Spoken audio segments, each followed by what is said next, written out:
पे किया जा रहा है, आप ही के कहने पे तो किया जा रहा है। आज भी राहुल गांधी जी ने प्रेस कॉन्फ्रेंस की और कहाँ कर्नाटका का और कहाँ का वो उदाहरण दे रहे थे। तो भैया कर्नाटका में किसकी सरकार है?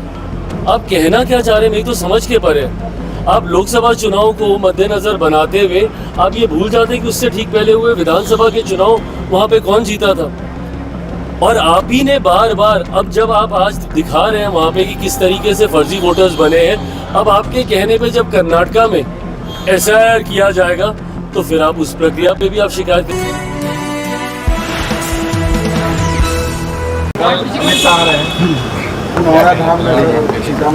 बिल्कुल, और ये लंबे समय से मुझे लगता है हर बिहारी की ये चाहत थी और हम लोगों का भी ये सपना और संकल्प लोक जनशक्ति पार्टी रामविलास का और बिहार फर्स्ट बिहारी फर्स्ट के माध्यम से हम लोगों ने हर मन से अपने इस सपने को संकल्प में परिवर्तित करने का प्रण लिया था। माता सीता का एक भव्य मंदिर बने, ये इच्छा मैंने हमेशा जाहिर की है। ये मेरी आस्था से जुड़ा हुआ विषय तो ज़रूर है ही, साथ ही में इससे बिहार का आर्थिक विकास भी। मैंने हर बार हमेशा इस बात को कहा है कि बिहार में रिलीजियस टूरिज़्म की अनंत संभावनाएं हैं। तो जहां एक तरफ आप इससे आस्था को सम्मान देते हैं, तो वहीं रिलीजियस टूरिज़्म के माध्यम से ना सिर्फ आप प्रदेश को आर्थिक ताकत देते हैं, रेवेन्यू जनरेशन में इसको आगे लेकर जाते हैं। उत्तर प्रदेश इसका उदाहरण है। अयोध्या में जिस तरीके से भव्य राम मंदिर के निर्माण के बाद किस तरीके से वो पूरा क्षेत्र आत्मनिर्भर हो गया, उसी तरीके से मैं ये मानता हूँ कि बिहार के राजस्व को बढ़ाने की दृष्टि से भी ये एक ऐतिहासिक फैसला होगा। और करोड़ों की आबादी ऐसी है जो माता सीता पर विश्वास रखती है, आस्था रखती है। मैं खुद उनमें से एक हूँ। तो मेरे जैसे श्रद्धालुओं के लिए, भक्तों के लिए तो कल का दिन एक बहुत अत्यंत शुभ दिन है। ऐसे में केंद्र सरकार और बिहार सरकार के द्वारा लिया गया ये फैसला, गृह मंत्री जी स्वयं कल आ रहे हैं। कल वहाँ पे पूजा का भी कार्यक्रम है और उसके बाद मंच से गृह मंत्री जी और तमाम एनडीए के नेता भी अपनी बातों को रखने का कार्य करेंगे। पर मैं मानता हूं कि बिहार के लिए ये एक बड़ी चीज़ कल होने जा रही है। सर, तेजस्वी को दोबारा नोटिस भेजा गया है एसआईआर के मामले में। दो वोटर कार्ड रखने को दो वोटर कार्ड, राहुल गांधी को भी नोटिस है सर। दिक्कत यही होती है कि जब आप, भाई कांच की हांडी कितनी बार चढ़ेगी, झूठ पे झूठ, झूठ पे झूठ, झूठ पे झूठ। विपक्ष ने कहीं ना कहीं ये राजनीति का हिस्सा बना लिया है। सीए जैसा कानून जो कि नागरिकता देने वाला कानून था, उसको नागरिकता छीनने वाला कानून बना के देश भर में आगजनी का माहौल बना दिया। पूरे लोकसभा का चुनाव ये लोग कहते रह गए कि तीसरी बार मोदी की सरकार आ जाएगी तो आरक्षण छीन लिया जाएगा, संविधान खत्म कर दिया जाएगा, लोकतंत्र की हत्या हो जाएगी। साल भर हो गया, मुझे बताइए कहाँ का संविधान खत्म हुआ, या कौन से लोकतंत्र की हत्या हो गई, या किसका आरक्षण छीन लिया गया। सीए में बताइए मुझे किस मुसलमान की नागरिकता छीनी गई। अब उसी तरीके से एसआईआर को लेकर, और भैया ये किसके कहने पे किया जा रहा है? ये आप ही के कहने पे तो किया जा रहा है। आज भी राहुल गांधी जी ने प्रेस कॉन्फ्रेंस की और कहाँ कर्नाटका का और कहाँ का वो उदाहरण दे रहे थे। तो भैया कर्नाटका में किसकी सरकार है? आप कहना क्या चाह रहे हैं, मेरी तो समझ के परे है।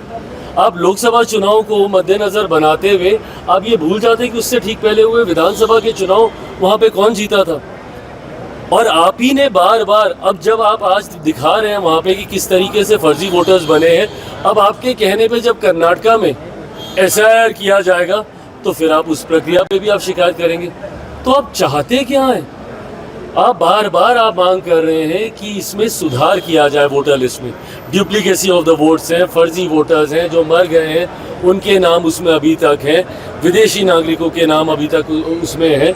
तो पहले तो शिकायत आप करते हैं और उसके बाद जब उसका समाधान किया जाता है तो उस प्रक्रिया पे भी सवाल आप उठाते हैं। तो कैसे इसको ठीक किया जाएगा?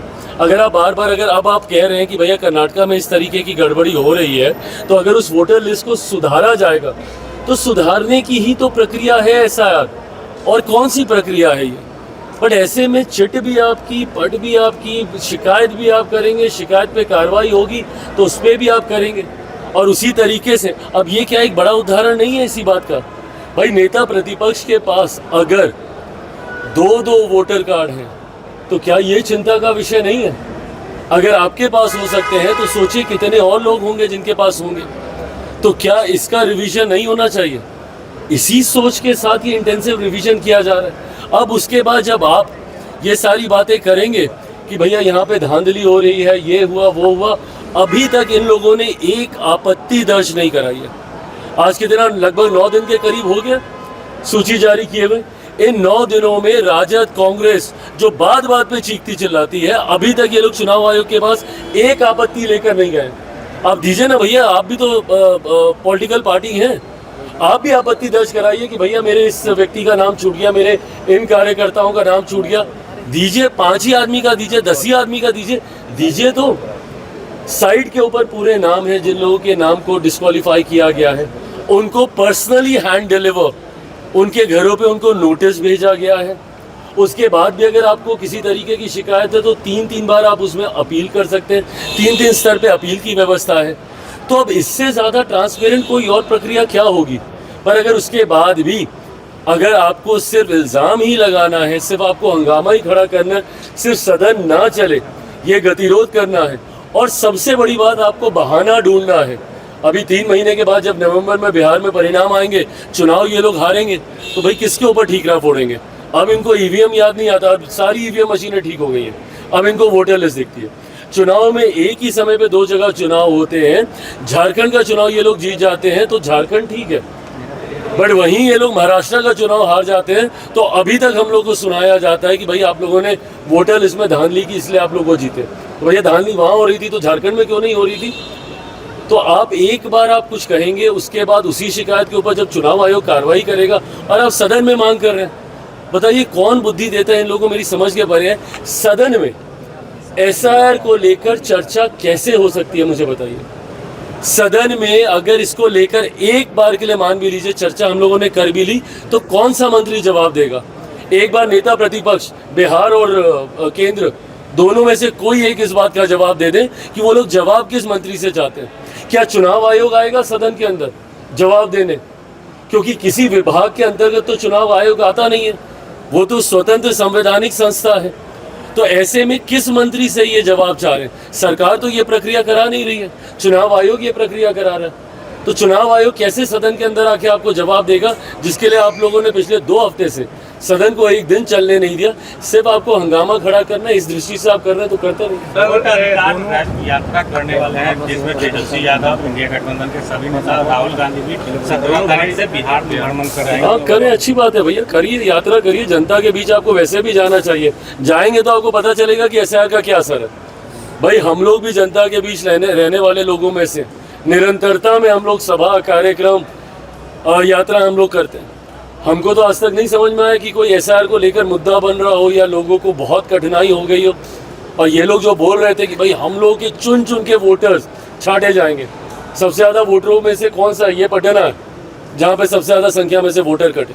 ये लोग क्या बोल रहे थे, सीमांचल के इलाके में ये किशनगंज वहाँ पे छोड़ दीजिए, तो यहाँ पटना में वोटर के नाम कटे हैं। तो आप अब यात्रा के माध्यम से भी जनता को भ्रमित करने का काम कीजिएगा। तो आप कर क्या रहे हैं? आज तक लोगों को सिर्फ भ्रमित कर डरा कर वोट लेने का काम आज की तारीख में विपक्ष की रणनीति का हिस्सा बन गया। प्रशांत किशोर ने सीएम के लिए आपका नाम बताया है, 3 चेहरे बताए गए। अरे प्रभु, चलिए।